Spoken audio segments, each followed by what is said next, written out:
আজকে আপনারা যারা এখানে আছেন, আমি বিশ্বাস করি যে সাংবাদিকতার সাথে জড়িত থাকার কারণে আপনারা এই দিবসটি সম্পর্কে মোটামুটি ভাবে আপনারা ওয়াকিবহাল। এই দিবসটি মূলত 1993 সাল থেকে জাতিসংঘের সাধারণ সভায় 1993 সাল থেকে এই দিবসটি ঘোষণা করা হয়েছে। এটি জাতিসংঘের যে জাতিসংঘ বাস্তবায়ন করে থাকে এই দিবসের প্রতিবাদ্য বিষয় নির্ধারণ এবং বিভিন্ন কার্যক্রম পরিচালনা করে থাকে। সেই অনুযায়ী এটা প্রতি বছর মে মাসের 3 তারিখে এটা পালিত হয়। সেরকমই আজকে 26তম সাধারণ অধিবেশনে এটি অনুমোদন হয়েছিল জাতিসংঘের। আমরা কয়েকদিন আগেই রিপোর্টার্স উইদাউট বর্ডার্স একটি রিপোর্ট প্রকাশ করেছে, বিশ্বের মুক্ত গণমাধ্যম সূচক। সেই সূচকের আমাদের অবস্থানটা অবনতি ঘটেছে, এটা আমরা পত্রিকায় দেখেছি। আমাদের 51তম 50তম ছিলাম, 51তম, তারপরে এবারে 52তম অবস্থানে আমরা এসেছি। 152তম 180টির মধ্যে 152তম দেশ আমরা মুক্ত গণমাধ্যম সূচকে। প্রকৃতপক্ষে আমাদের দেশের নিচে আর কেউ নাই। আমরা 75 থেকে চ্যাম্পিয়ন হয়েছি দক্ষিণ এশিয়ায়, নিচের দিক থেকে। এই অবস্থা এমনকি আফগানিস্তানের মতো যুদ্ধ বিধ্বস্ত দেশেও আমাদের চাইতে গণমাধ্যমের দিক থেকে মিয়ানমার যেখানে কি অবস্থা সব জানেন, সেসব দেশের চাইতে আমাদের অবস্থান নিচ্ছে। সবচেয়ে বড় কথা হলো, আমি বিশ্বাস করি আমার কাছে যে তথ্য উপাত্ত আছে, এই সব তথ্য উপাত্ত আমার রিপোর্টার্স উইদাউট বর্ডার্স এর কাছে যায় না। যদি যেত আমরা 180-র মধ্যে 180তমই হতাম। আমি এটা বিশ্বাস করি দৃঢ়ভাবে। আমরা সেখানেও নিচের দিক থেকে চ্যাম্পিয়ন হওয়ার আমাদের সুযোগ ছিল, একদম তলানিতে থাকার। যেহেতু সব তথ্য আমাদের তাদের কাছে যায় না, সেভাবে পৌঁছে না। বিশেষ করে আমাদের মফস্বলে যেভাবে সাংবাদিকরা নির্যাতিত হন, যেভাবে নিপীড়িত হচ্ছেন, ওই তথ্যগুলো সেভাবে কোনো যেসব তথ্য তুলে ধরে কেবলমাত্র তারা ওই লিঙ্ক গুলোই তারা পায়। বাংলা গণমাধ্যমে যে আরো আমাদের যায় না বলেই আমাদের অবস্থানটা 152তম। আর সবচেয়ে বর্তমান যে সরকার, ফেসিলিটি সরকার ক্ষমতায় আছে, তাদের সবচেয়ে কৃতিত্ব হলো, এটা অনেকেই জানেন না এবং আমি কোনো রিপোর্টেও সেভাবে দেখি নাই, যে তাদের কৃতিত্ব হলো তারা 2009 সালে ক্ষমতাসীন হওয়ার পরে এই 12 বছরে এই সূচকে তারা যখন ক্ষমতা আসে তখন আমরা 22তম ছিলাম। এই 2009 সালে যখন 122তম অবস্থান ছিল বাংলাদেশে, আর এখন 152তম। অর্থাৎ আমরা এই সময়ে 133 ধাপ আমরা অবনতি ঘটাতে পেরেছে এই ফ্যাসিস্ট সরকার, যে আমাদের গণমাধ্যমের সূচকে। যদিও আমি আগেই বলেছি যে প্রকৃত অবস্থানটা আরো খারাপ, আমরা সেই জায়গায় আছি না। তো আমি যেটা বলছিলাম যে আমাদের এবারে যে প্রতিবাদ্য বিষয় ইউনেস্কো নির্ধারণ করেছে, সেটি আপনারা জানেন যে সেটা হচ্ছে এবারের প্রতিবাদ্য বিষয় হলো ইনফরমেশন অ্যাজ এ। আমাদেরকে এই 33 ধাপ নামিয়েছে, এর একটা চিত্র হলো আমার হাতে এখানে। গত 9 বছরে 12 বছরে 2009 সাল থেকে 2021 সালের মার্চ পর্যন্ত সর্বমোট 42 জন সাংবাদিক খুন হয়েছেন বাংলাদেশে। এই 42 জন সাংবাদিক খুন হয়েছেন এই 9 বছরে, এবং সেটার তালিকা আমাদের যে আমরা টাকা ব্যাংক করেছি আমাদের সেখানে আছে। বিএনপির ওয়েবসাইটে ঢুকলেও আপনারা পাবেন। এখানে সবার নাম, কোথায় খুন হয়েছে, কিভাবে খুন হয়েছে, স্থান, সময়, সবকিছু ওখানে ডাটাটা আমাদের কাছে আছে। সর্বশেষ খুনের শিকার হয়েছে মুজাক্কির। আপনারা জানেন যে বসুরহাটে এই তালিকার 42তম নামটি হচ্ছে মুজাক্কিরের, যে বসুরহাটে আওয়ামী লীগের 2 গ্রুপের গোলাগুলিতে তিনি যখন সেখানে ভিডিও করছিলেন তখন তাকে গুলি করে, টার্গেট করে গুলি করে তাকে হত্যা করা হয়েছে। অনেকে বলতে চাচ্ছেন যে গোলাগুলির মধ্যে পড়ে গেছে, তা না। সেখানে পুরো বিবরণ যারা ঘটনাস্থলে ছিল তার এক আত্মীয় এখানে আমাদের কর্মসূচিতে বিবরণ দিয়েছে যে তাকে টার্গেট করে যখন ভিডিও করছে দেখছে তখন তাকে টার্গেট করে গুলি করে হত্যা করা হয়েছে। তার আগে যে খুনটি হচ্ছে সেটাও আমরা হয়তো অনেকে ভুলে গেছি, অনেকের স্মরণ আছে। সেটা হচ্ছে আমাদের ঢাকার কাছে নারায়ণগঞ্জে ইলিয়াস হোসেন নামে একজনকে একটা নিউজের সূত্র ধরে রাতে 3 জন সাংবাদিক খুন হয়েছে। আর এই সময়ে হামলায় আহত হয়েছেন টোটাল 86 জন সাংবাদিক সারা দেশে। 2020 সালে হামলায় আহত হয়েছেন। ডিজিটাল আইনে মামলা হয়েছে 22টি মামলায় 48 জনকে আসামি করা হয়েছে এই 2020 সালে। সাংবাদিক এর বাইরেও আরো অনেক থেকে থাকতে পারেন, যেটা গণমাধ্যমে এসছে। গণমাধ্যমের প্রতি বাংলাদেশের সাধারণ মানুষের যে ধিক্কার আমরা সামাজিক যোগাযোগ মাধ্যমে দেখেছি, আমার মনে হয় বাংলাদেশের ইতিহাসে কেন পৃথিবীর ইতিহাসে কোথাও এরকম নজির পাওয়া যাবে না যে সাধারণ মানুষ গণমাধ্যমের প্রতি, সাংবাদিকদের প্রতি এভাবে প্রকাশ্যে ব্ল্যাক এন্ড হোয়াইটে লিখে ধিক্কার জানাতে পারে। গত এক সপ্তাহ আমরা সেটা দেখেছি। কেন দেখেছি? যে একটি বড় কর্পোরেট হাউসের যারা মালিক তারা একটা খুনের সাথে জড়িত হিসাবে অভিযোগ আসার পর বাংলাদেশের গণমাধ্যম সেটা যথাযথভাবে তার নাম নানা মানের মুছাচাপা করার চেষ্টা করেছে।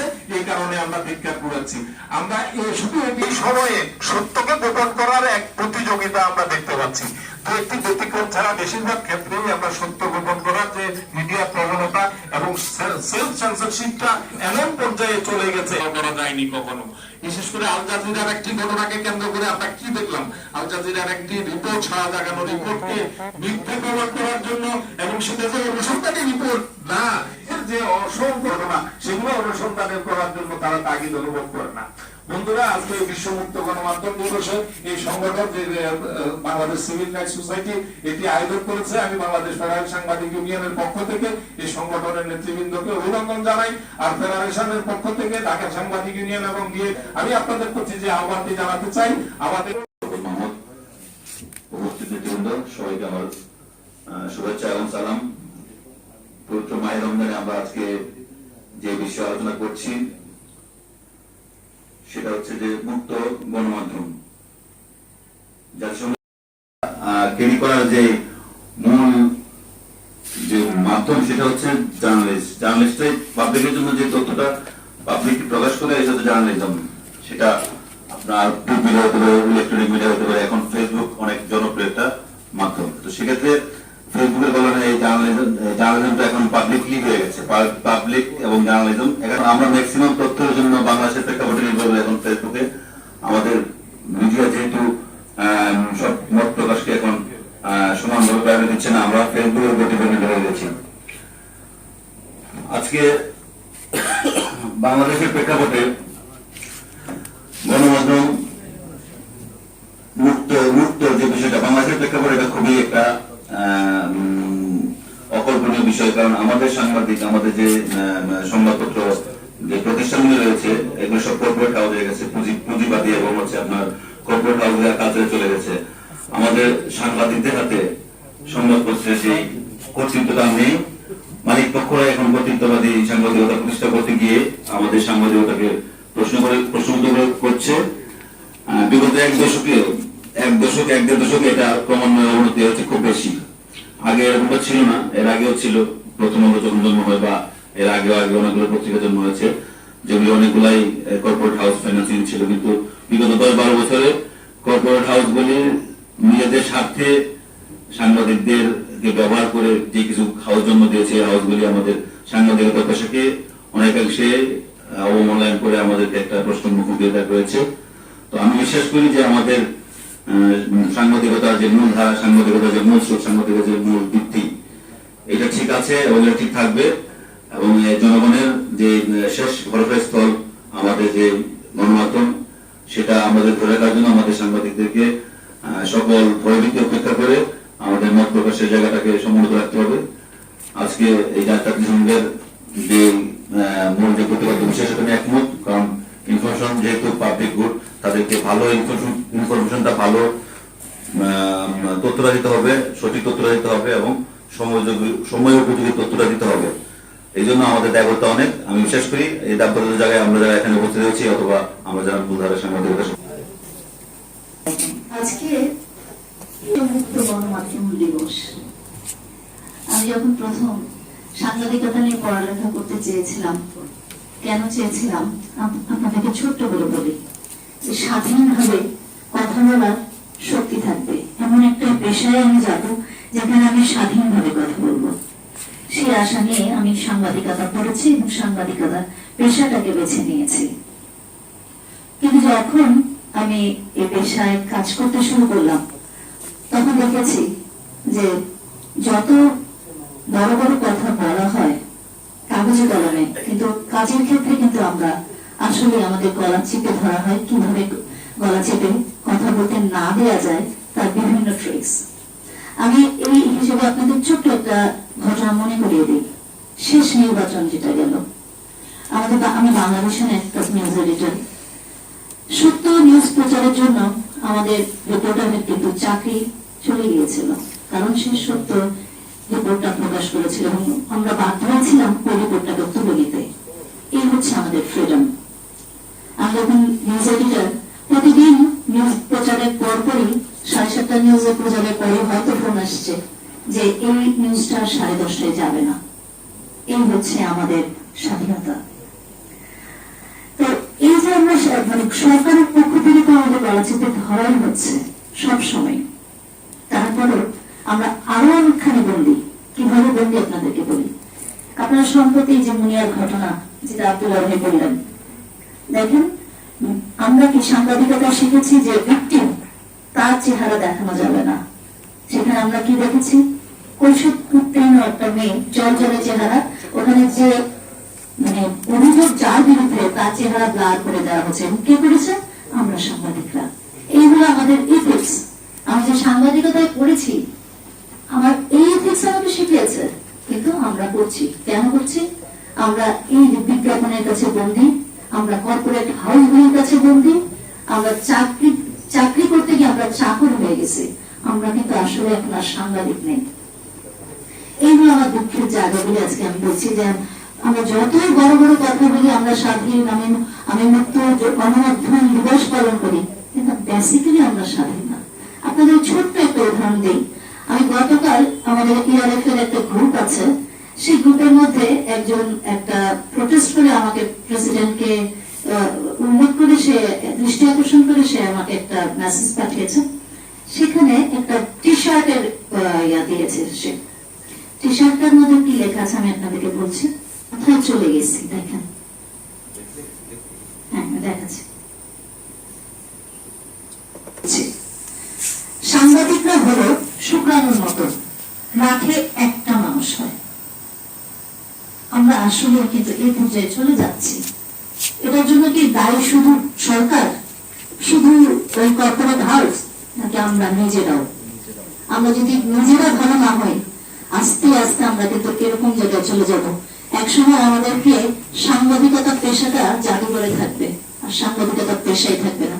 তাই আজকের এই দিবসে আমি আপনাদের সবার কাছে উদ্যোক্ত আহ্বান করবো, চলুন আমরা আবার সাংবাদিক হই, আমাদের সেই ঐতিহ্যকে ফিরে আনি যে আগে আমার বাবা দাদারা আমরা যখন সাংবাদিক ছিলেন, যাদেরকে দেখলে পরে মাথা নত করতেন মানুষ, এখন কিন্তু আমাদেরকে না মাথা নত করে না, এইভাবে বলে আমরা পোশাকি পেশা। আমরা আসলে পেশাজীবী না, আমরা কোনো সম্মানীয় ব্যক্তি না। ধন্যবাদ সবাইকে। আমাদের নারী ইতিমধ্যে অংশগ্রহণ করেছেন। ঢাকা রিপোর্টার্স ইউনিটের মুক্ত গণমাধ্যম বলতে লজ্জা লাগে। আমরা বন্দী, কারাগারে শুধু নয়, সাংবাদিকদের, গণমাধ্যমের, সংবাদ কর্মীদের যে বাস্তব সত্য তুলে ধরার যে সাংবাদিকতা, অনুসন্ধানী সাংবাদিকতা, সাহসী সাংবাদিকতা, এই বর্তমান সরকার সেটাকে শুধু ডাস্টবিনে ফেলেনি, বঙ্গোপসাগরে ফেলেনি, এই বাংলাদেশের এই সীমানা থেকে অনেক দূরে নিক্ষেপ করে ফেলে দিয়েছে। যেটা ঘটেছে, যেটা বাস্তব, যেটা সত্য, সেটা এই বর্তমান আওয়ামী বাকশালী স্বৈরাচারী শেখ হাসিনার সরকারের আমলে মোটো তুলে ধরা যাচ্ছে না। আজকে যদি বাস্তব সত্য তুলে দেওয়া হতো, তাহলে যেভাবে দুর্নীতি, যেভাবে অপশাসন, যেভাবে বিভিন্ন সেক্টরে লুটপাট চলছে, সেগুলি তুলে ধরা লাগতো। আর সেগুলি তুলে ধরলেই তাদের হাতে ঘা লাগে। সে হাতে ঘা লাগার কারণেই সাগররুনিকে খুন করা হয়েছে, একের পর এক সাংবাদিকদের খুন করা হচ্ছে। সত্য তুলে ধরলে একের পর এক গণমাধ্যম প্রতিষ্ঠানগুলোকে বন্ধ করে দেওয়া হচ্ছে, সাংবাদিকদের বেকারত্বের দিকে ঠেলে দেওয়া হচ্ছে। আওয়ামী লীগ এবং গণতন্ত্র একসাথে চলে না, সেই সত্যটা বারবারই আমাদের সামনে চলে আসছে। আজকে সময় এসেছে এই বাস্তবতাকে উপলব্ধি করে সাংবাদিকতা পেশার বাস্তব রূপ দেওয়ার জন্য, গণমাধ্যমের স্বাধীনতা নিশ্চিত করার জন্য আমাদেরকে ঘুরে দাঁড়াতে হবে, ঠিক উঠতে হবে। আজকে কোন সাংবাদিক যদি একটি রিপোর্ট করে তার দিকে যত চক্ষু তুলে তাকানো হয়, তাকে হয়রানি করা হয় নানাভাবে, তাকে হত্যা করা হয়, তাকে খুন করা হয়। এই আওয়ামী লীগ সরকার ক্ষমতায় আসার পর 2009 সাল থেকে এই পর্যন্ত যে 42 জন সাংবাদিককে খুন করা হয়েছে, রক্ত দিতে হয়েছে, জীবন দিতে হয়েছে, তার একটি মাত্র কারণ তারা সত্য বলেছেন বা সত্য জেনেছেন, সত্য উপলব্ধি করে তার পেশাগত দায়িত্ব পালন করতে চেয়েছেন শতবার। আজকে আমরা যারা এখনো আছি, আমরা বোনাস হিসাবে সত্য কথা উপস্থাপন করে বলতে চাই, তাদেরকে গলা টিপে হত্যা করা হচ্ছে প্রতিনিয়ত, তারপরে আমরা বেঁচে আছি, একটু আমি বোনাস হিসাবে ধরবো। কিন্তু একভাবে আর চলতে পারে না, চলতে দেয়া যায় না। অতএব আমরা যার যার অবস্থান থেকে যদি ঘুরে না দাঁড়াই, প্রতিবাদের দেয়াল যদি আমরা রচনা না করি, তাহলে আমাদের আরো সামনে বড় দুঃখ আছে। আমরা সেই দুঃখ ঘুচাবো এবং আমাদের প্রত্যাশার ফুল ফুটাবো, সেই আশাবাদ ব্যক্ত করে আজকের আয়োজনকারী এই দিবসটি এমন এক সময় পালিত হচ্ছে যখন বাংলাদেশের সাংবাদিকতা জগতের বিশাল একটা অংশ আজ আমরা বেকারত্বের জীবন যাপন করছি, দুর্বিষহ জীবন যাপন করছি। যারা গণমাধ্যমে কাজ করছেন তারও ভালো অবস্থা নেই। আজকে বাংলাদেশের অবস্থাটা কি সেটা আমাদের বাংলাদেশ ফেডারেল সাংবাদিক ইউনিয়নের সংগ্রামী সভাপতি জনাব এম আব্দুল্লাহ তার প্রবন্ধে অত্যন্ত সুন্দরভাবে তুলে ধরেছেন। তিনি বলেছেন যে গণমাধ্যমের স্বাধীনতার দিক থেকে বাংলাদেশের অবস্থান দক্ষিণ এশিয়ার সর্বনিম্ন। আমি মনে করি যে আমাদের কোনো অবস্থানই নেই, আমরা এমন একটি অবস্থানে আছি যেটা মনে করিয়ে দেয় সেই জার্মানির হিটলারের সেই ফেসিবাদী শাসনের আমলের সেই কথা। তখন যেমন গণমাধ্যম সরকার যা বলতো তাই গণমাধ্যমে তুলে ধরা, সেটা ছাড়া আর কোনো কিছু তুলে ধরা যেত না। আমাদের অবস্থাটাও আজ সেই পর্যায়ে পৌঁছেছে। আজকে ডিজিটাল নিরাপত্তা আইনের মাধ্যমে আমাদের ত্রুটি চেপে ধরা হয়েছে, সেটা একটা নির্যাতনের হাতিয়ার হিসেবে এই ডিজিটাল আইন দ্বারা সাংবাদিকদেরকে, গণমাধ্যমকে নিয়ন্ত্রিত করা হচ্ছে। আজকে প্রথম আলোতে হয়তো স্বাধীন মালিকের ইন্টারভিউটা আপনারা পড়ে থাকতে পারেন যে বাংলাদেশের গণমাধ্যমকে, গণমাধ্যমের স্বাধীনতাকে, সাংবাদিকদের স্বাধীনতাকে আজ এই আইন কঠিন করে দিয়েছে। আমি বলছিলাম যে ফেসিবাদী শাসনের কথা, নাৎসি শাসনের কথা, সেই হিটলারের কথা। এখানে একে মহসিন ভাইও বলেছেন যে আসলে গণতন্ত্র না থাকলে এই অবস্থায় হয়। আজকে তাই আমাদেরকে গণতন্ত্রকে ফিরিয়ে আনতে হবে, ফেসিবাদী শাসনের অবসান ঘটাতে হবে। সেই জন্য জনগণকে জাগিয়ে তোলার জন্য রাজনৈতিক দল এবং সামাজিক শক্তিগুলোকে এগিয়ে আসতে হবে। আমি মনে করি একটা বড় গণ অভ্যুত্থানের মাধ্যমে এই ফেসিবাদী শাসনকে যদি আমরা পরাজিত করতে পারি, আমরা গণতন্ত্রকে যদি ফিরিয়ে আনতে পারি, তাহলে আমরা এই গণমাধ্যমের স্বাধীনতা ফিরিয়ে আনতে পারবো। আমি এই বলে আমার সোসাইটি বাংলাদেশ এই অবস্থায় বাংলাদেশ চলে যাবে। কিন্তু এই গণমাধ্যম মুক্ত বাংলাদেশে গণমাধ্যম যুক্ত বাংলাদেশ করতে হবে। মহসিন ভাই যেটা বলেছে সবকিছু গোড়ায় আছে, গণতন্ত্র উদ্ধার করতে হবে। গণতন্ত্র দেশটা একটি ফ্যাসিস্ট দুষ্ট চক্রের হাতে পড়েছে। গত 12 বছর ধরে যাদের দুর্বিনীত দুঃসহ শাসন ব্যবস্থা চলেছে, এর অবসান ঘটাতে হবে। এর অবসান না ঘটলে কোনো কিছুই কিন্তু মুক্ত হবে না। আজকে বাইরে বেরোতে আমাদের লজ্জা হয়, আমরা খুব কষ্ট পাই যে আমাদের ইভেন আমাদের সন্তানরাও পরিচয় দিতে আজকে কষ্ট পাচ্ছে, তারা বিব্রত হচ্ছে যে আমি সাংবাদিকের ছেলে বা আমি মেয়ে। এই বাংলাদেশের গণমাধ্যমকে নিয়ে যাওয়া হয়েছে। এই অবস্থা থেকে মুক্তি পাবেন যেটি আমি বলেছি, আবার রিপিট করে আমার বক্তব্য আমি শেষ করে বেশি করবো না। আমাদের গণতন্ত্রকে মুক্ত করতে হবে। চক্র গড়ে হচ্ছে প্রশাসন, আইন শৃঙ্খলা রক্ষাকারী দলীয় ক্যাডার, তারা মিলেমিশে এই ফ্যাসিস্ট স্বৈরাচারী, অনেকে সফট করে বলতে চান কর্তৃত্ববাদী, কিন্তু এই সরকারকে কর্তৃত্ববাদী সরকার বলার সুযোগ নেই। এটি ফেসিস্ট করার সময় এসে গেছে এবং ফেসিস্ট সরকারই বলতে হবে এখন। আর কোনো আমাদের বসে থাকার সময় নেই। যার যেখানে যতটুকু শক্তি আছে আমরা সম্মিলিত ভাবে বাংলাদেশের গণতন্ত্র পুনরুদ্ধার আন্দোলনে আমরা যে দীর্ঘ সংগ্রাম করছি আরো করতে হবে, কারণ আমরা জানি বাংলাদেশের সকল গণতান্ত্রিক সংগ্রামে কিন্তু সাংবাদিকদের বড় ভূমিকা ছিল, যদিও সেই ভূমিকা এখন মূল্যবান, কিন্তু এটি শেষ কথা না, এটি আরো জোরদার হবে বলে আমি আশাবাদ ব্যক্ত করছি। আপনাদের সবাইকে ধন্যবাদ। এখানে অনেকেই এই পেশার উজ্জ্বল নক্ষত্র, আমাদের শ্রদ্ধেয় জাতীয় প্রেস ক্লাব বিএফইউজের সম্মানিত সদস্যবৃন্দ, আসসালামু আলাইকুম। 1900 যারা গ্রহণ সাধুবাদ জানাই, সম্মান জানাই, যে সেই কারণেই আজকে এই দিনটিতে বসে আমরা কথা বলছি। তারা সেদিনই ভেবেছিলেন যে তৃতীয় বিশ্বের আমাদের মতো দেশের সংবাদপত্র শিল্পের ভবিষ্যৎ। আজকে আমরা বিশ্ব মুক্ত গণমাধ্যম বলি আর স্বাধীন গণমাধ্যম বলি। আমি রিপোর্টার্স উইদাউট বর্ডারের একটি প্রতিবেদনে দেখলাম যে 180টি দেশের উপর যে জরিপ তারা চালিয়েছেন, যার মধ্যে নরওয়েকে উপরের দিকে 1 নম্বর আর ইরিত্রিয়াকে শেষের দিকে 1 নম্বর করে 10টি দেশে ভাগ করেছেন। সেখানে তারা বলেছেন যে এই 180টি দেশের 3/4 দেশ প্রবল প্রতিবন্ধকতার মধ্যে দিয়ে সাংবাদিকতা করতে হয়। আবার 73টি দেশে এই অবস্থা ভয়াবহ, আর 59টি দেশে বিধিনিষেধ আছে। আজকে আমরা বাংলাদেশে সংবাদপত্রের স্বাধীনতার অবস্থা কি এতক্ষণ ধরে আমরা সবাই শুনেছি এবং আমরা সবাই জানি।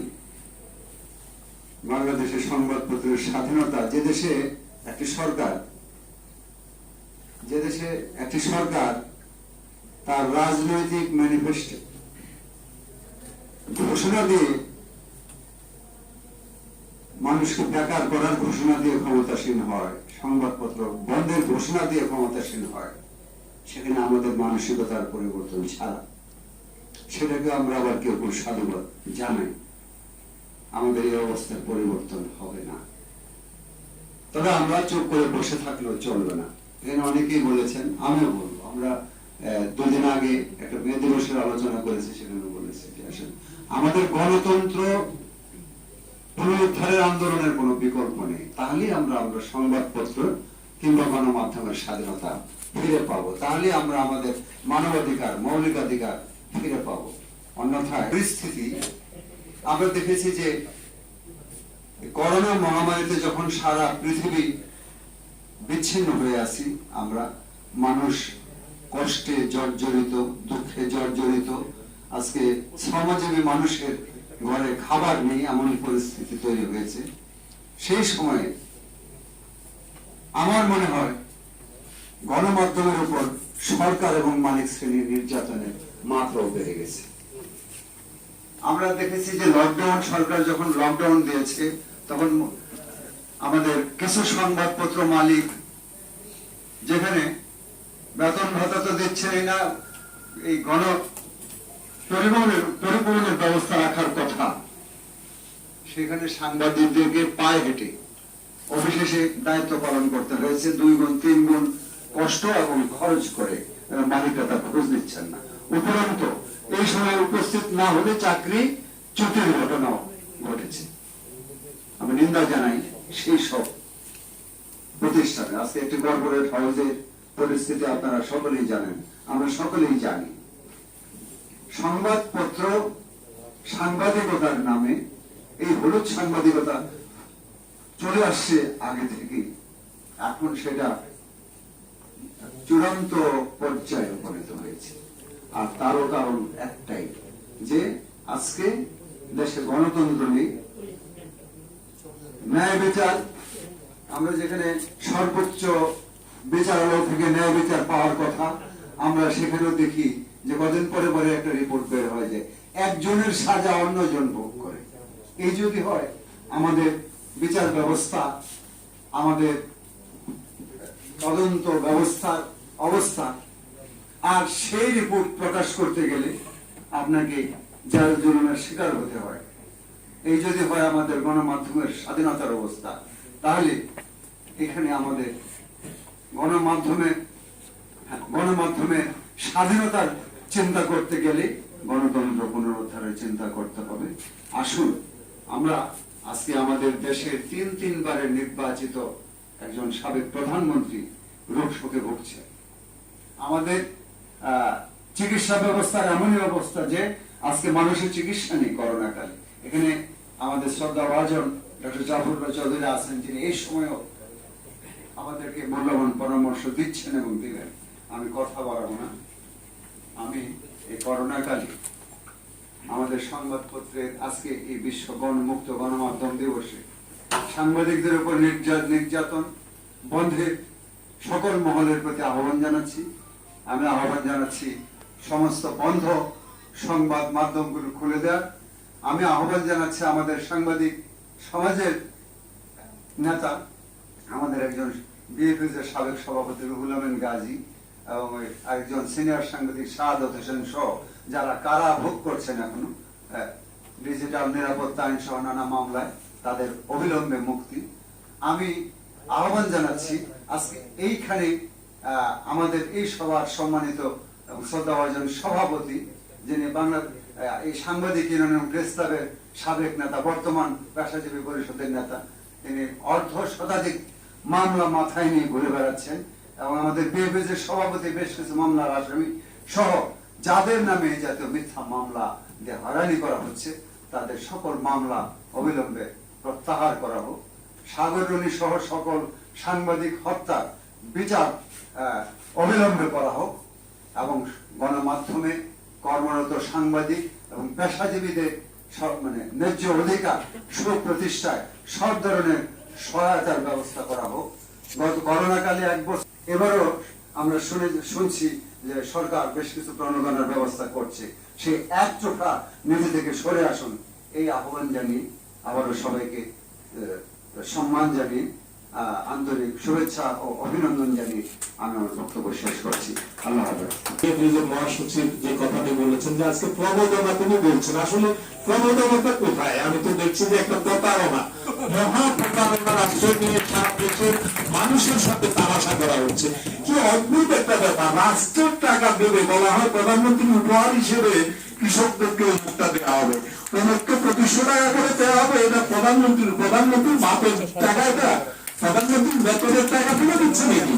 রাষ্ট্রের তহবিল থেকে মান কাওয়াজতে কিছু দিচ্ছে, সেটা অমুকের উপহার তমুকের উপহার, এবং সেটা গণমাধ্যম একটা 2500 টাকা করে দিবে। আমি লক্ষ্য করেছি গত 25 দিন ধরে সেটা প্রত্যেকটি নিউজ আছে যে অমুক দিন উদ্বোধন করবেন 2500 টাকা, অমুক দিন দেবেন, অমুক দিন এ করবেন। এইসব তামাশা একটা রাষ্ট্র সর্বোচ্চ পর্যায় থেকে এবং একটা রাষ্ট্রের গণমাধ্যম কতটা তামাশার জায়গায় চলে যেতে পারে, আমরা এটা হারে হারে উপলব্ধি করছি। সর্বশেষ আমরা দেখলাম তো 10 কোটি টাকা বরাদ্দ করা হচ্ছে প্রধানমন্ত্রীর সাংবাদিকদের জন্য। প্রধানমন্ত্রী কিছু এটা রাষ্ট্রের টাকা দিচ্ছেন, রাষ্ট্রের টাকা দিচ্ছেন একটা কল্যাণ ট্রাস্টে, সেই ট্রাস্ট থেকে এগুলো লুট হচ্ছে।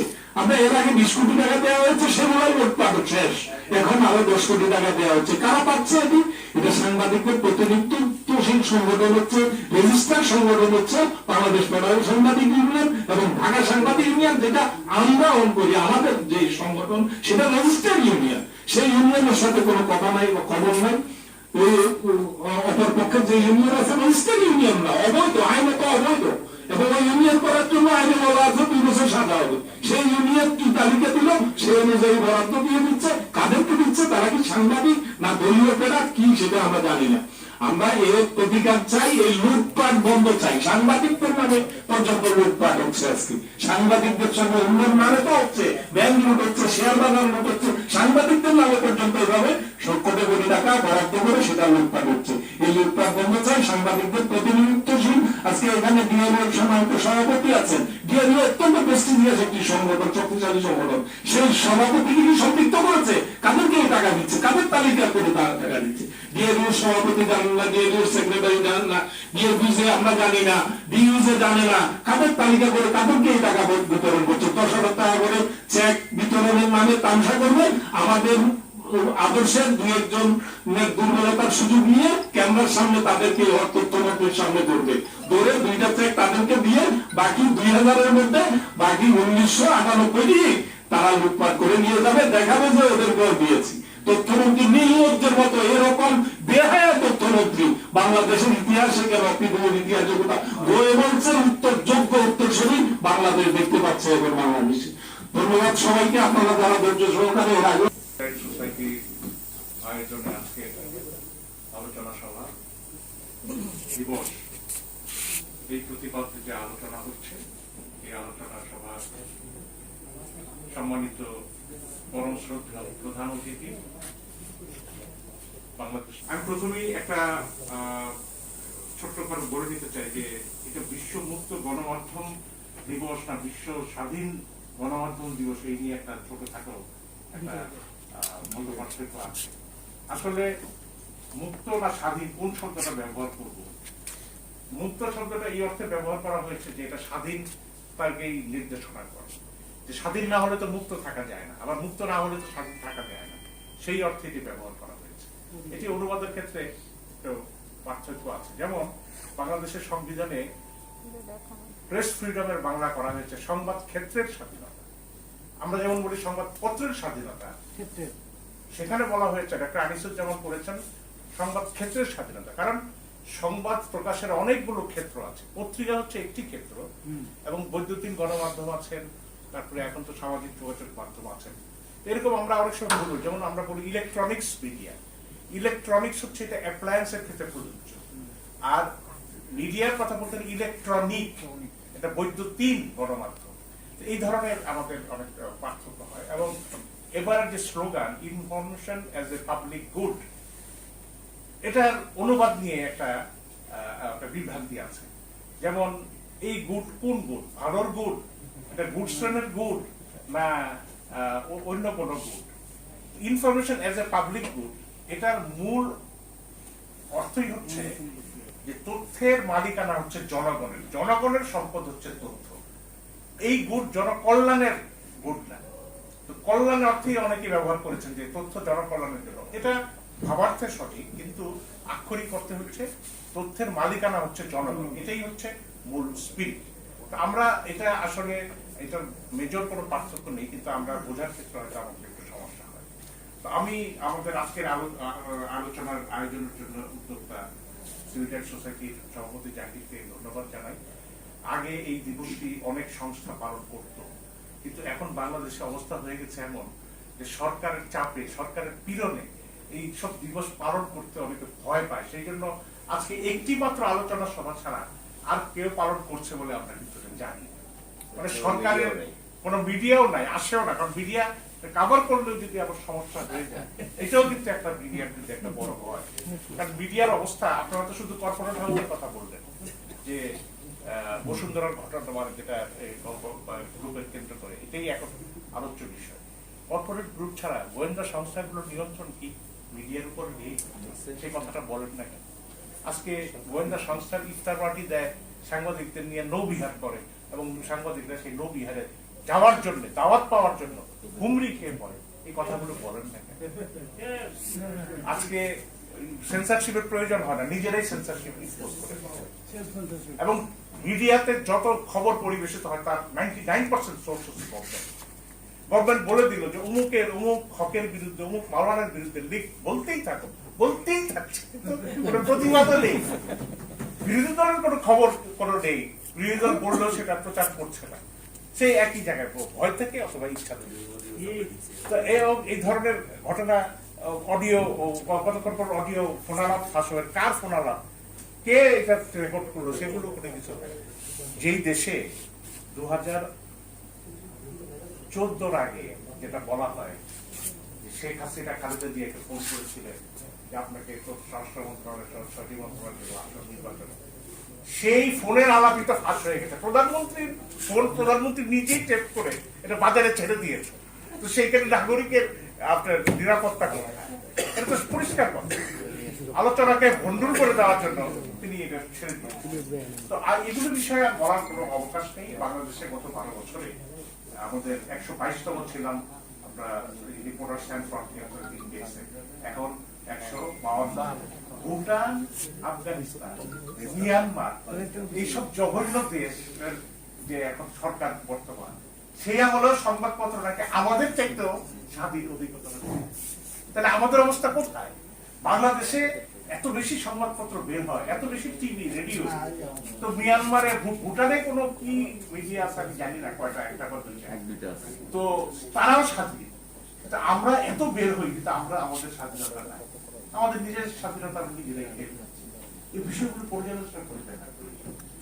বাংলাদেশের জিডিপি বেড়ে গেছে অনেক ভয়াবহ, কিন্তু সাংবাদিকদের জিডিপি, সাংবাদিকদের গরিব, এটা অদ্ভুত। মিডিয়া বেতন দিতে পারে না, কিন্তু জিডিপি অনেক বেশি। ওই জিডিপি সম্পর্কে একটা গল্প আছে। একটা ভদ্রলোক বই লিখেছিলেন যে ওয়ার্ল্ড ইজ ফ্ল্যাট, মানে এটা থমসন, তিনি বলেছিলেন যে হ্যাঁ, জিডিপি বাড়ানোর অনেক কায়দা আছে। যেমন পরকিয়া করলে জিডিপি বাড়ে। আপনি যদি কোনো স্ত্রীর বাইরে অন্য কোনো মহিলার সঙ্গে প্রেম করেন, তাহলে তার জন্য আপনি যদি ফ্ল্যাট কিনে দেন, গাড়ি কিনে দেন, তাহলে তো এটা এক্সট্রা ব্যয়, এক্সট্রা ব্যক্তির ব্যয়, মানে এটা সরকারের আয়, জিডিপি বাড়লো না।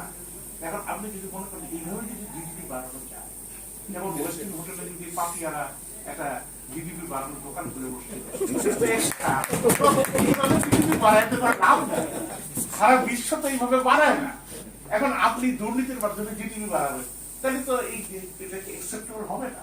সংবাদপত্রের যে মালিকরা আজকে মালিক হিসাবে দাঁড়িয়েছে, আমরা মালিক হিসাবে আমিনুল চৌধুরী বলেন, বা ইভেন দৈনিক বাংলা, মর্নিং নিউজ যে ট্রাস্টের সেই ট্রাস্টগুলোর পত্রিকাও যতখানি স্বাধীনতা চর্চা করতে পেরেছে, আমরা তো তাও করতে পারছি।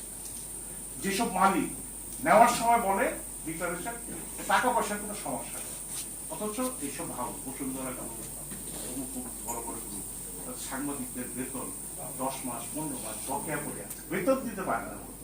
কিন্তু শেয়ার বাজারে তাদের শেয়ার হুলস্থুল প্রাইস হচ্ছে। মিডিয়া শুধু ব্যবহারের জন্য, মিডিয়াকে সাইজের মধ্যে রাখতে হবে। এটা কুকুরকে একবেলা খাওয়া দিবা, আরেকবেলা দিবা, তাহলে কুকুর একটু অভুক্ত থাকবে এবং প্রভুভুক্ত বেশি হবে। তো সাংবাদিকদের অবস্থা তো ওই হয়েছে যে মানে বেতনের আশায় বা পাওনার আশায় এখনো চাকরি করে। তুমি ইনকলাবের এক সাংবাদিক বলেছিলেন, ভাই একটা ভিক্ষুক যদি সকালবেলা ঘরের থেকে বের হয়, তাহলে সে সন্ধ্যাবেলায় কিন্তু কিছু পয়সা নিয়ে ঘরে ফিরতে পারে। ভিক্ষা কেউ দেয় 10 টাকা 15 টাকা, এরকম হয়। কিন্তু এই সাংবাদিক যে পত্রিকা অফিসে যাচ্ছে পকেটের পয়সা খরচ করে, তার বেতনও পাওয়ার কোনো আশা নেই, তার পাওনা পাওয়ার আশা নেই, কিন্তু এই চাকরিটা ধরে রাখতে হবে, পরিচয়টা ধরে রাখতে হবে, আবার খালি পকেটে আবার ঘরে নিতে হবে। তাদের ভিক্ষুকের অর্থনৈতিক স্বাচ্ছন্দ্য একজন সাংবাদিকের চাইতেও বেশি, এবং এটা সরকার এবং যারা কর্পোরেট হাউস তারা নিশ্চিত করেছে যে সাংবাদিকদের একটা মার্জিনাল ক্লাসে পরিণত করতে হবে, তাদের কোনো সে থাকবে না। সাংবাদিকদের যখন প্রয়োজন খাওয়া দিল, যেমন 20 কোটি টাকা অনুদান দিয়েছে এই সরকার, সাংবাদিকদের কল্যাণে সরকার টাকা দিলে কিন্তু আমাদের না করা কিছু, আমরা খুশি। কিন্তু টাকাটা যদি বন্টন হয় শুধু দলীয় ভাবে, তাহলেই খুশি। এবং কোন দিন দিয়েছে? 2018 সালের 16ই অক্টোবর, যেদিন বিকেল বেলা ডিজিটাল নিরাপত্তা আইন পার্লামেন্টে পাশ করা হয়, সেই দিন বিকালে সাংবাদিকদের তৈরি করে করে ডেকে নিয়ে প্রধানমন্ত্রীর সচিবালয়ে চেক হস্তান্তর করা হলো যে সাংবাদিকদের কল্যাণে, মানে কোরবানির গরুকে মোটা তাজা করার প্রকল্প দেওয়া হচ্ছে, তোমরা টাকাটা নিয়ে খাও, তোমাদেরকে জেলে ভরার ব্যবস্থা। সেই দিন বিকালে টাকাটা দেওয়া হবে। এর অর্থ হচ্ছে সাংবাদিকরা এই সামনে কুকুরের মতো আমরা খাওয়া রাখবো, অল্প রাখবো, খুশি হয়ে চলে যাবে, আত্মহত্যা করবো। So this is the attitude, not of the only government, but আমাদের পলিটিক্যাল সিস্টেমটাই আমাদের সবচেয়ে বড় সমস্যা হচ্ছে আমাদের পলিটিক্যাল সিস্টেম। আমরা একটা রাজনৈতিক সংস্কৃতি বইলা এমন একটা কথা বলি যাতে মনে একটা ফুরফুরা শব্দ, এই সংস্কৃতি বড় dangerous. This political system is very dangerous. মানে সংবিধানে তো আগে মানে সমালোচনা করার বিনিময়ে আপনি রাষ্ট্র ও দ্রব্য মামলার আসামি হবে যাবজ্জীবন, এগুলো লেখা ছিল না। কিন্তু পঞ্চদশ সংশোধনের মাধ্যমে কিন্তু এটা লেখা হবে যে যদি এই অমুক ব্যক্তির বিরুদ্ধে বা এরকম করা হয় তাহলে এটা রাষ্ট্রদ্রোহ অপরাধে তার শাস্তি হবে সর্বোচ্চ যাবজ্জীবন, সর্বোচ্চ শাস্তি যাবজ্জীবন। এটা মাইন্ডি। তো এটা করার পর তো ভয়ে অনেকেই ভয় পেয়ে গেছে, এটা কিভাবে দেশ সম্পর্কে বললো 14 বছর, প্রতিবেশী দেশের সম্পর্কে বললো। এটা আমরা করেছিল কি, কার্ল মার্কসকে যে জার্মানি থেকে বের করে দেওয়া হয়েছে, এটা বড় কারণ ছিল। তিনি রাশিয়ার রাজার সমালোচনা করেছেন। তখন রাশিয়ার রাজা, এই জার্মানিকে বলা হতো প্রুশিয়া, প্রুশিয়ার রাজাকে বললো ওই কার্ল মার্কস নামে একটা সাংবাদিক আছে তোমার দেশে, পত্রিকা বের করে, ওকে দেশ থেকে বের করো। তো তখন কার্ল মার্কসকে প্রুশিয়া রাজা বের করে দেয় এবং কার্ল মার্কস লন্ডনে এসে আশ্রয় নেন এবং লন্ডনে না আসলে বোধহয় তার ডাচ ক্যাপিটাল দেখা করতো না, এরকম বলা হয়। তার চরম দারিদ্রের মধ্যে তিনি একটি মুক্ত পলিটিক্যাল সিস্টেমে বসে সেই লেখাটি লিখতে পেরেছেন। এই আইনটা আমাদের এখানে অদ্ভুত আছে। ইন্ডিয়া এবং বাংলাদেশের কনস্টিটিউশন শুধু আছে যে বাংলাদেশের কোন সংবাদপত্র বা সাংবাদিক যদি বৈদেশিক সম্পর্ক নিয়ে যে একটি অমুক দেশের সঙ্গে সম্পর্ক কেমন এগুলো নিয়ে যদি সমালোচনা করে এবং ওই সমালোচনায় যদি দুই দেশের সম্পর্ক ক্ষতিগ্রস্ত হওয়ার আশঙ্কা তা হইলে তাহাকে 14 বছর সশ্রম কারাদণ্ড। এটা আগে আইন ছিল না, কিন্তু এখন ডিজিটাল নিরাপত্তা আইন এটা ঢুকানো হয়েছে। তাহলে আপনি ভারতের সমালোচনা করলে কিন্তু আপনার অসুবিধা আছে। এছাড়া ভারতের সমালোচনা এখন কেউ করে না, কিন্তু পাকিস্তানের সমালোচনা করলে আপনার পুরস্কার পাবার ব্যবস্থা আছে, কারণ সেটা দ্বিপক্ষীয় সম্পর্ক খারাপ হওয়ার কোন আর বেশি খারাপ করার সুযোগ নেই। তো যাই হোক, বিষয়গুলো এই কারণে বলছি যে সাংবাদিকতাকে এমন জায়গায় নিয়ে যাওয়া হচ্ছে যে বাংলাদেশের সাংবাদিকরা এখন কথাও বলতে পারবেন না। এবং শুধু সাংবাদিকরা, নাগরিকদের কি অবস্থা, ডিজিটাল নিরাপত্তা আইনে কত লোক, বিশ্ববিদ্যালয়ের প্রফেসর, কর্মী, শিক্ষক, ছাত্র সবাইকে ধরা হয়েছে। তো সব মিলে যদি আপনি একটা মুক্ত গণমাধ্যম দেশ হিসাবে বাংলাদেশকে দেখতে চান, মূল কথা হচ্ছে এই পলিটিক্যাল সিস্টেম, মুখে গণতন্ত্রের কথা বলবেন কিন্তু কার্যত আপনার ফ্যাসিবাদী শাসন চালাবেন, এই পলিটিক্যাল সিস্টেম যতদিন থাকে ততদিন আপনাকে এইসব অনুষ্ঠান খালি দিবস পালনই করে যেতে হবে, বাস্তবে কিছুই করতে পারবে। এটা যে যারা বিদায় নেবে, মনে করেন এদেরকে বিদায় করলে যারা আসবে তারাও যে দুরস্থ গণতান্ত্রিক হবে সেটারও কোনো গ্যারান্টি নাই। অতএব আমরা চাই এমন একটা সিস্টেম, আন্দোলন, গণতন্ত্র পুনরুদ্ধার মানে কি, সাচ্চা গণতন্ত্র পুনরুদ্ধার, গণতন্ত্রের সাচ্চা হতে হবে। আমাকে সাংবাদিকরা, আমি একটা দলের প্রতি, দলের আদর্শ প্রতি আমার সমর্থন থাকতে পারে, কিন্তু আমার সাংবাদিকতা সেটা প্রতিফলন থাকতে পারবে না, সত্যের ক্ষেত্রে প্রতিফলন থাকতে পারবে না। সত্য কথা বলতেই হবে, এর কোনো বিকল্প থাকতে পারে না। সেই ব্যবস্থা কিন্তু আপনাকে যেতে হবে। তা না হলে শুধু উন্নয়ন গণ অভ্যুত্থান করে আমরা কি করেছি যে সাংবাদিকদের অবদান ছিল, আমরা এই গণতন্ত্র উদ্ধারের আন্দোলনে আমরা সংগ্রাম করেছি এবং খালেদা জিয়া আমাদের পুরস্কার দিয়েছেন। পত্রিকা প্রকাশের যে ক্ষেত্রে যে লাইসেন্সিং নিষেধাজ্ঞা অনেক রকম শর্ত ছিল সেগুলি কিন্তু তুলে দিয়েছিল। কিন্তু এরপরে যে পত্রিকার জগতে একটা বিস্ফোরণ হলো, চ্যানেল টেলিভিশন হাজার হাজার পত্রিকা বের হয়ে গেল, কারণ ডিসিআর কোনো ডিক্লারেশন আটকাতে পারে না। কিন্তু এই বিস্ফোরণের যে সুফলটা, এই সুফলটা কিন্তু সাংবাদিকরা, সুফলটা চলে গেছে পলিটিশিয়ানদের হাতে। এত রকমের মালিক বের হয়েছে, এসব মালিকের কোনো চরিত্র নাই। মানে এখন দেশের এক নাম্বার যে করদাতা, তার যে পত্রিকা, সেখানেও দেখা গেল যে সাংবাদিকরা বেতন পায় না, মিডিয়াকে চালাতে চায়। তার উদ্দেশ্য হলো শেয়ার বাজারে ফটকা বেঁচে, আর পত্রিকা থাকবে আমার প্রোটেকশনের জন্য। সেই জন্য যমুনা লেখা না বসুন্ধরার বিরুদ্ধে, বসুন্ধরা লেখা না যমুনার বিরুদ্ধে, কিন্তু দুইজনেই কিন্তু দুই গ্রুপই কিন্তু আছে একই কাছে। এবং ম্যাক্সিমাম যদি দেখেন আপনার ভূমিদস্যু, তারপরে এই ফাটকাবাজ সবকিছু, তাহলে আমাদের রক্ষাটা কি? আমাদের রক্ষাটা হচ্ছে, আমি মনে করি এই লাইসেন্সিং সিস্টেম করে বা সরকার যাদের ইচ্ছা লাইসেন্স দিয়ে দিল, এরকম সিস্টেম বাদ দিয়ে সবাইকে লাইসেন্স দেওয়া হবে। পত্রিকা প্রকাশ করতে চান, টেলিভিশন প্রকাশ করতে চান, কোনো অসুবিধা নেই, কিন্তু আপনাকে একটা অঙ্গীকার দিতে হবে, বন্ড দিতে হবে যে আপনার পত্রিকায় 3 বছর বা 4 বছরের মধ্যে কোনোদিন বেতন বকেয়া রাখতে পারবেন না। আপনাকে সাংবাদিক নিযুক্ত করতে হবে এবং সাংবাদিক নিযুক্তিতে আপনার ইউনিয়ন গুলোর বা সাংবাদিক প্রতিষ্ঠানের যারা ব্যক্তিবর্গ আছেন তাদের মতামতের ভিত্তিতে সাংবাদিক নিযুক্ত করতে হবে।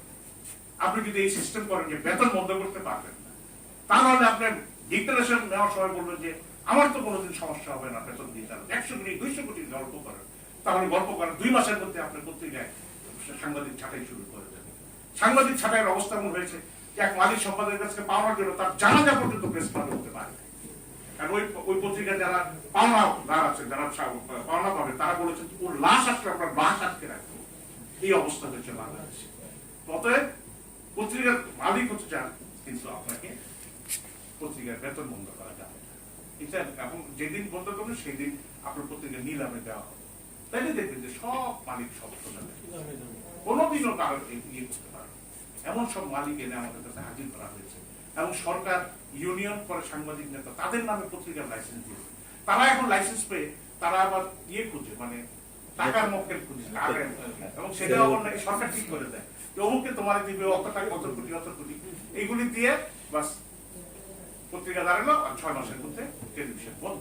এখন অনেক লাইসেন্স তারা অপারেশনে যেতে পারছে, অল্প করে করবো, ছোট করে করবো, টিভি করবেন, ছোট করে করবেন, এটা কি কুটির শিল্প নাকি? কুটির শিল্প করার কোনো সুযোগ নাই।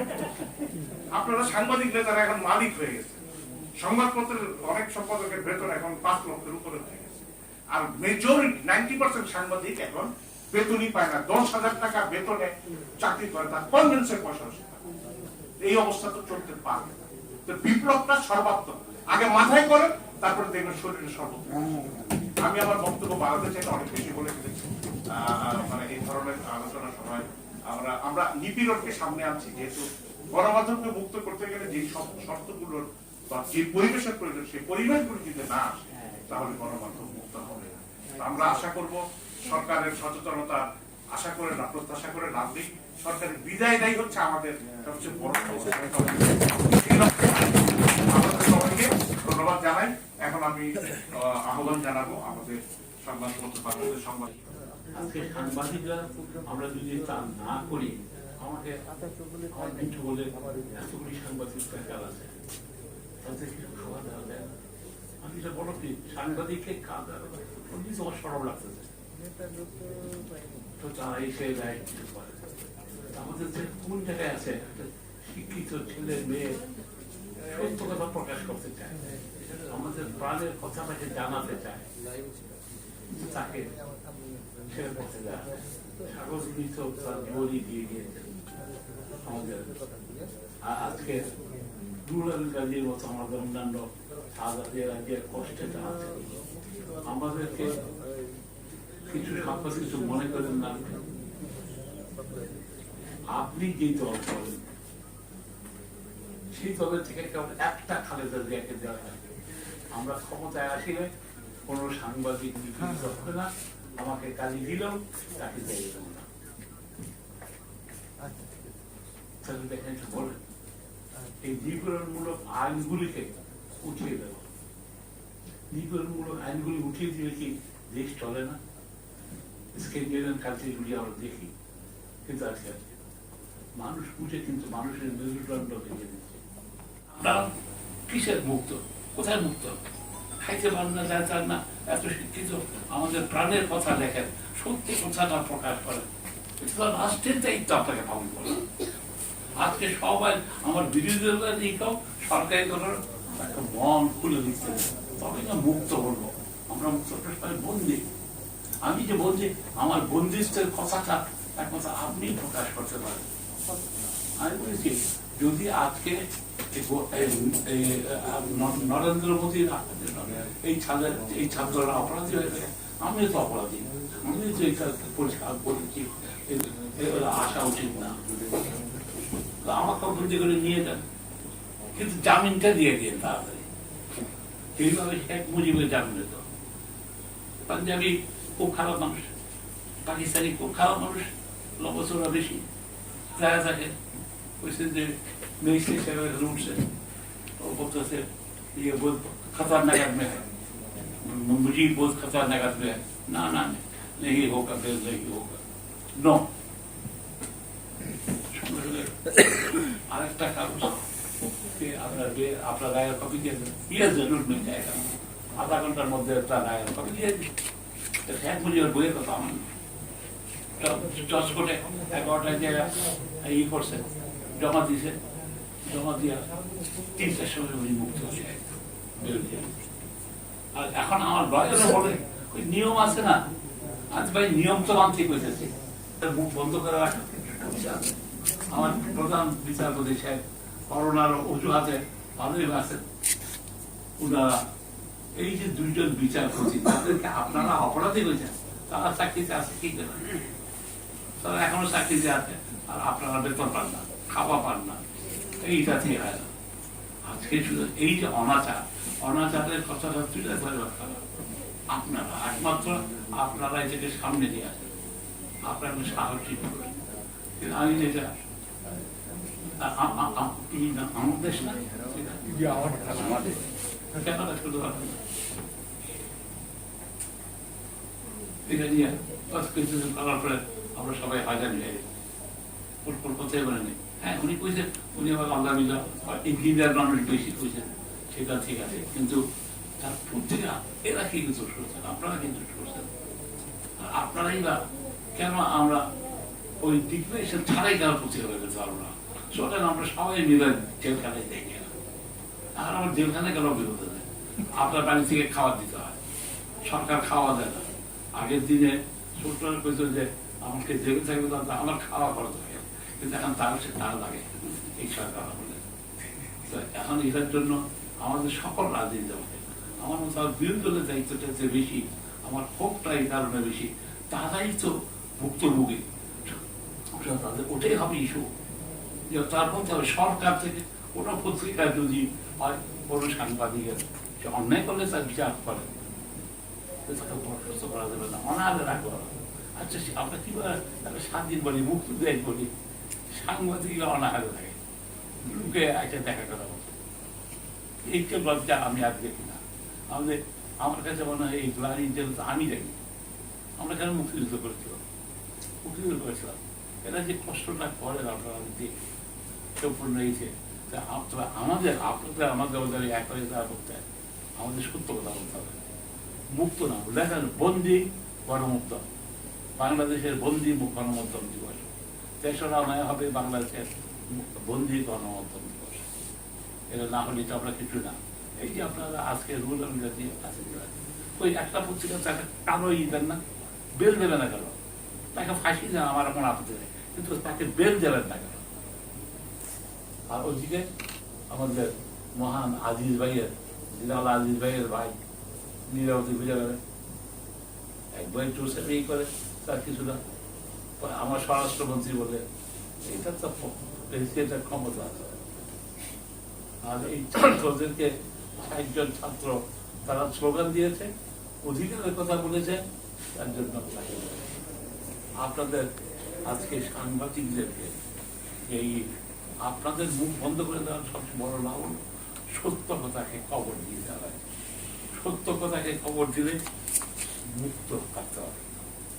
আজকে আমাদের এইটাতে আমি আপনাদের কাছে আবেদন করি যে আমাদের ঘরের মধ্যে বসে রেখা লাগবে, যত আমরা যে 5 জন হন তখন 5 জনই তারপরে পয়সা থাকি। এমনি অনাহারে তুলে দিতে না মারা যায়, এমনি রাস্তায় মৃতদেহ পড়ে থাকা। তো আমি যদি বেঁচে থাকি আপনার তাড়াতাড়ি করে খবর পর্যন্ত আমি যাবো আপনাদের সাথে। তা না হলে এই জাতি হয়তো থাকতে হয় কিসের বীরের জাতি, লজ্জার জাতি। কি কাজ করেছে আমাদের শেখ মুজিব যখন দেশে জিজ্ঞাসা করেছিলেন, এই যে যখন তারা ওরাকে শিখি বলি এটা শেখ মুজিব, তার থেকেও কিছু এইসব কথা কেউ পাবেন না। আমার তো মনে হয় উনি ঠিকই দেখেছেন। আজকে তাদের ইরা আমাদের নিশ্চিত হতে চাই, আমাদের সত্যি আমরা মুক্ত হয়ে থাকি, মুক্ত হতে চাই, আমাদেরকে রাস্তায় হবে। আজকে খালেদা জিয়া আমি বলে যাচ্ছি আমার পার্টি যদি আসে কখনো এই সাংবাদিকদের এই সব কালানোর আমি লিখে সাইন করে গেলাম, আমি মারা গেল আপনার যদি না করে আমি কবরে গিয়ে কষ্ট পাবো, সেই গ্যারান্টিটা দেয়, তবেই দেখবেন আমাদের সবার জীবন উন্নত হবে। তো যে এইসব ফাইজদারিগুলি বন্ধ হবে, যেখানে আমরা সবাই ভালো থাকতে চাই, দুজন ভালো থাকতে চলবে না। আচ্ছা, সরকারে বলা হয়েছে আমার কষ্ট লাগে যে আমরা কেউ কিছু সাহস কেন হারিয়ে হচ্ছে, চলে আমরা সাহস নিয়ে অন্তত প্রতিদিন 1 ঘন্টা করে দাঁড়িয়ে সরকারকে থেকে আমাদের সবার সম্মিলিত আমরা জিতবো, আমাদের এইভাবে হাঁটতে পারি।